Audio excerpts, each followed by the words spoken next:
طبعا ما شاء الله يا شباب، صار لي ساعتين ماشي، 6 ساعات من الدمام لحوطة سدير، قطعت ساعتين الى الان. ما شاء الله الماركيز اموره طيبة من ناحية الدركسون بعد الميزان. اول كان يعني متعب، يحذف يمين يسار يحذف يمين يسار، لكن الحين ما شاء الله تبارك الله، ما شاء الله، الله يبارك لنا.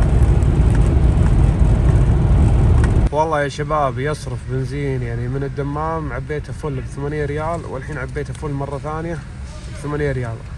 يعني من الدمام لين نص طريق الرياض خلص نص البنزين. والله مشكلة، لازم اشوف حل صرفية البنزين ذي اللي مو معقولة. واخيرا اجتمع شمل الحبايب، هذه اول مرة يتقابلون مع بعض، الاكسكيرجن والماركيز. ماركيز 2000 واكسكيرجن موديل 2005. ما شاء الله تبارك الله، ما شاء الله ما شاء الله تبارك الله. يا كثر المواصفات اللي يتشابهون فيها، لأن ذا الجيل نفس بعض، ال2000 وال2005. ما شاء الله تبارك الله، الله يبارك لنا. أخيرا تقابلوا، الصراحة كنت أتمنى أنهم يتقابلون، بس والله شوفوا الفرق. أول كنت أشوف الماركيز كبير، أثره صغير مسكين. ما شاء الله. هلا راح مرسيدس، واحد من المتابعين، أهم شيء اللايك. ها لا أحطك في شنطة الاكسكيرجن الحين. ما شاء الله ما شاء الله. 6 ساعات وأنا أمشي على الماركيز، والله ما قصر، كفة ووفة. وخير أني مشيت بالليل، كنت ودي أمشي بالنهار من الظهرية، بس الكفرات يبي لها في أقل من نص عمر الماركيز، فالحمد لله ما مشيت عليها إلا بالليل. بالليل تكون الأرض باردة.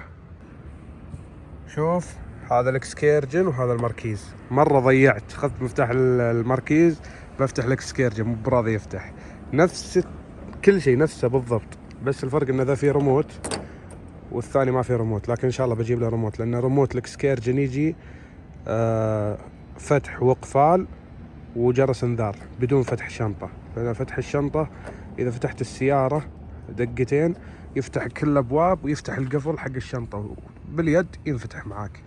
خلونا نشغله، صار له اكثر من 10 ايام واقف، لان الاجازة كانت اسبوعين تقريبا او 10 ايام، طول الفترة ذي كان واقف. وجبت البطارية، بطارية موجودة، شوف تخيلوا عاد نسيتها، اعوذ بالله، ان شاء الله ما نسيناها.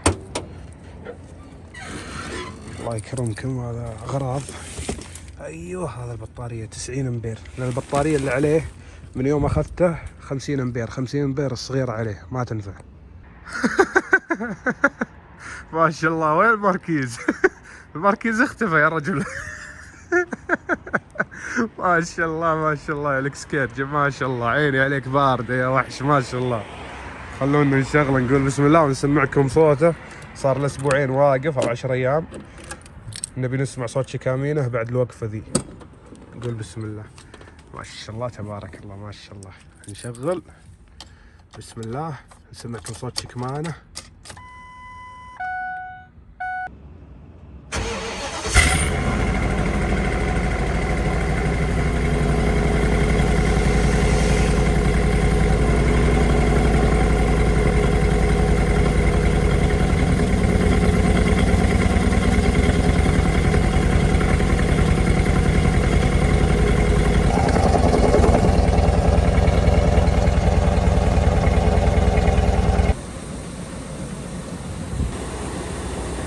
ما شاء الله تبارك الله.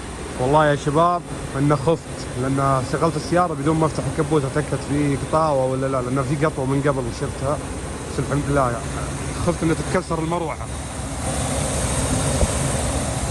ما شاء الله تبارك الله. طبعا هذا الماركيز مطفيه، مشوار 6 ساعات، كفه وفه ما قصر.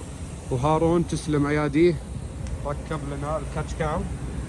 الكاتش كان هذا يجي في السيارات الغالية، المرسيدس، السيارات النوع الغالي من المرسيدس والبي ام، السيارات الألمانية والأوروبية بشكل عام يجي عليها هذا الكاتش كان.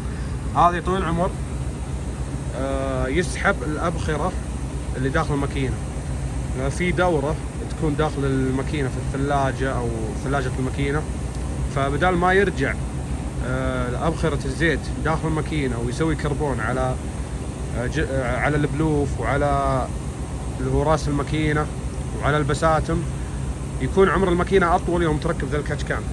هذا شريته ب 135 كان عليه عرض، والحمد لله اني ركبته. كان ودنا نركب على المدرعه بس قلت لا، الماكينه ان شاء الله بغيرها الى ديزل، فممكن اذا ركبت ديزل بشوف الديزل يجي له كاتشكان او لا. البنزين يجي عليه بس ما ندري هل يجي على الديزل او لا. ما شاء الله تبارك الله، نعطيها صوره. ما شاء الله ما شاء الله، الله يبارك، ما شاء الله تبارك الله. طبعا صار لنا موقف بقول لكم عليه في الدمام في البيت، نسيت المفتاح وانتظرت اخوي يجي. على ما يجي انتظرت ساعتين عشان يطلع من الدوام ويجي.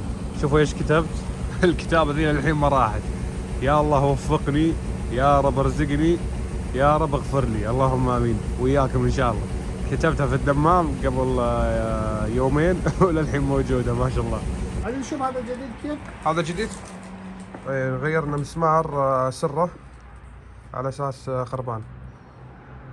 طبعا يقول لك ما تركب تيب، هذا فيه جلده. جلده فيه تيب ما يصير. يعني تغير مسمار ما تحط تيب. يقول حصل تيب، يقول غلط. قلت له السياره اخذتها كذا، ولا يعني انا ما حطيت تيب، فاحسن انك تغير مسمار. الله يعطيك العافيه. تخيلوا بعد يوم كامل من الراحه نمت نومه ممتازه. توني الحين اشيل اغراض من المركيز واحطها في المدرعه. 4 كراسي وكرسي مرتفع، 4 كراسي ارضيه وكرسي مرتفع وتظليل. ذي من اول موجوده.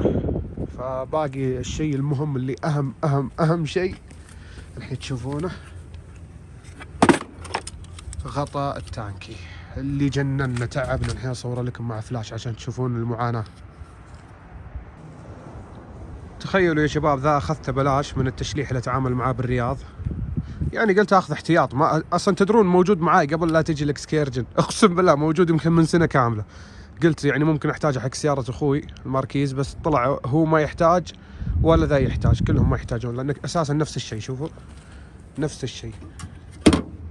تقطع صبعي من ذا دقيقه، انا ضربته في ذا المكان حاده. ما يحتاج ومربوط بعد، وفي سياره اخوي بعد نفس الفكره. فصار ذا ما له فايده، والحمد لله انه جلس معاي سنه كامله. وبشكل مفاجئ جات المدرعه الاكسكيرجن هديه وصرت احتاجه. شوفوا ايش صاير. عشان اعبي بنزين اقعد تقريبا من ربع ساعه الى نص ساعه عشان افكه. متعب بشكل مو طبيعي. يعني شفتوا شلون؟ الحين لازم اوقف المقطع واقعد اتهاوش معه. لا المره ذي فكيته بسرعه لانه ما شديته بقوه. اخر مره سكرته ما شديته بقوه، خفت انه ما ينفتح. شوفوا شلون هذا من فوق. المعاناه كلها انه مكسور، لكن من تحت كلهم نفس الشيء. شوفوا شلون كلهم نفس الشيء، نفس الفكره، بس ذا فتحته جايه بيضة. بس نفس الفكره في كل شيء، نفس الحجم، نفس العرض، نفس المقاسات، كل شيء. فالحمد لله خلصنا من ذي المعاناه.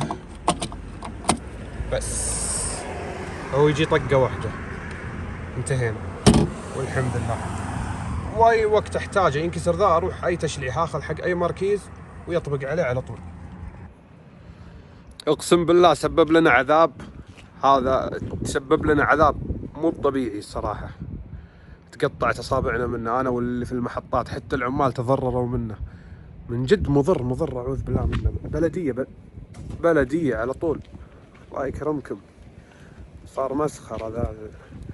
بس والله الجو حق اكسكيرجن من جد الجو حق اكسكيرجن.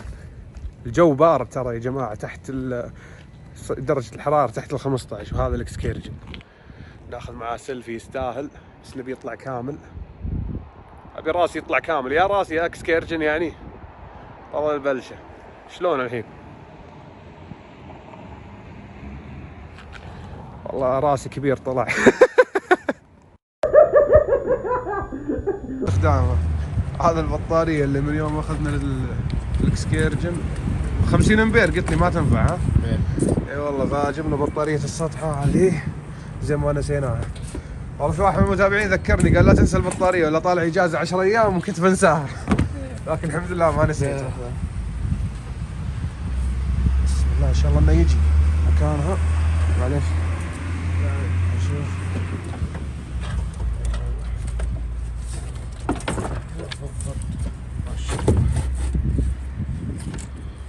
الله يجزاك خير.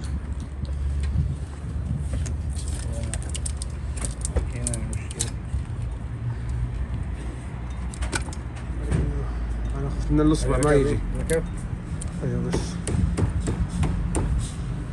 هاي البطارية على حجم السيارة صارت ما شاء الله. بس يبغى شد الحين. شد عليه. الله يعطيك العافية. البطارية قديمة سليمة 100%. ما شاء الله تبارك الله. الله يعطيك العافية. الله يعافيك.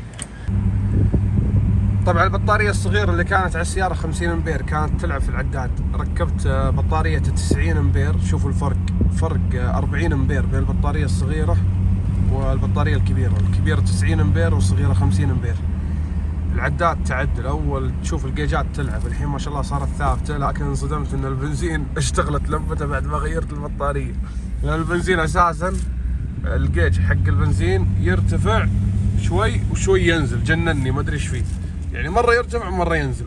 الحين ما شاء الله صار ثابت، يعني صارت الامور تمام الحمد لله. لان البطارية صغيرة على كهرباء السيارة وحجم السيارة ما شاء الله.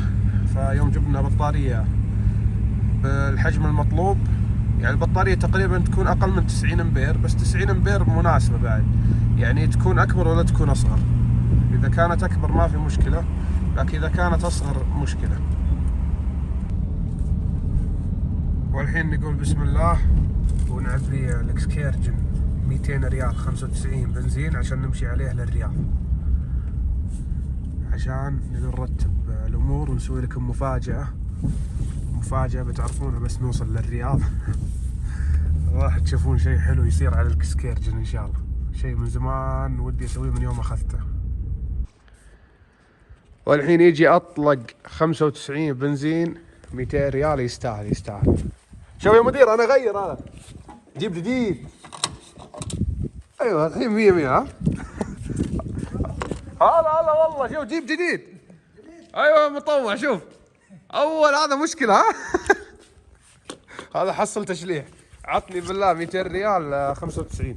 200 ريال. ايوه دقة واحد، عشان انا يبغى يمشي رياض لازم ركب شوية نص فل. لان هذا فل ممكن يجي 400 ريال هذا السيارة، مشكلة هذا. طبعا ان شاء الله يا شباب نبي نعبيه بنزين ونمشي فيه للرياض. بنكمل له بعض القطع حق العضلات، اهم شيء الركب، ما الركب الاشياء عشان لا تطيح السياره، نسوي الاشياء المهمه ونغير له مساعدات. والقطع اللي اشتريتها نركبها عند ورشه مشاري الشاطري. دقه واحده. ورشه مشاري الشاطري صناعيه الدائري مخرج 18 بالرياض. خوينا ما يقصر الله يجزاه خير ما شاء الله تبارك الله.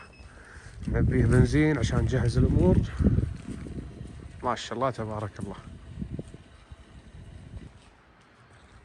والحين خلصنا عبيناه 95 200 ريال. كم لتر؟